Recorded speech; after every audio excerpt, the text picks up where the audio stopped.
আমদানির তালিকায় এখন বিলাসবহুল পণ্য বিদেশি ফলমূল। আপেল, কমলা, আঙুর সহ বিভিন্ন ফল আমদানিতে এখন মার্জিন দিতে হয় শতভাগ, শুল্ক করও প্রায় ৯০%।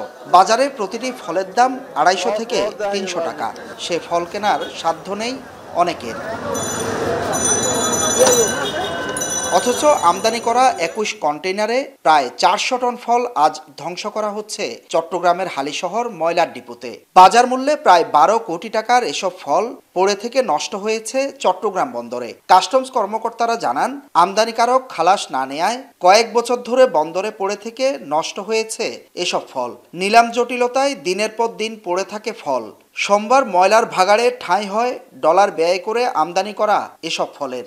এই পণ্যটা আমাদের কাছে আসছে ১ মাস হয়ে গিয়েছে, এটা এখন পর্যন্ত খালাস করা হয়নি। তখন আমরা আমদানিকারককে গিয়ে নোটিফিকেশনটা দিই। এখানে আবার মনে করেন ১৫ দিন ২০ দিন একটা সময় যেত। ইন দ্য মিন টাইম যদি এটা কোয়ালিটি যদি প্ল্যান কোয়ারেন্টাইন থেকে নেগেটিভ আসে, সেই ক্ষেত্রে কোনো নিলামকারী নিলাম পাওয়ার পরেও তার অনুকূলে ডিও জারি হওয়ার পরেও আমরা ছাড়পত্র করার আইনগতভাবে আর কোনো সুযোগ থাকে না। আমদানির অর্থ অপচয় ঠেকাতে প্রয়োজনে আইন সংশোধন করার দাবি জানিয়েছে সংশ্লিষ্টরা। এই পণ্যগুলি কেন ধ্বংস হচ্ছে, কার কারণে ধ্বংস হচ্ছে? যথাসময়ে যদি এই পণ্যগুলি ইনভেন্টরি করে ক্যাটালগভুক্ত করে সরাসরি নিলাম প্রক্রিয়ায় আনা যেত, তাহলে ধ্বংস করার কোনো কারণ আমি এটাতে আছে বলে মনে করি না।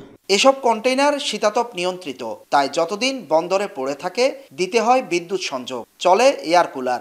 এতে বিদ্যুৎ খরচ সহ বড় অঙ্কের টাকা গুনতে হয় সরকারকে। এছাড়া কন্টেইনার ভাড়া, বন্দরের শুল্ক সহ নানা চার্জও আদায় হয় না। দেশ কিন্তু ক্ষতিগ্রস্ত হচ্ছে। এই পণ্যের বিপরীতে কিন্তু এই দেশ থেকে মার্কিন ডলার চলে গিয়েছে।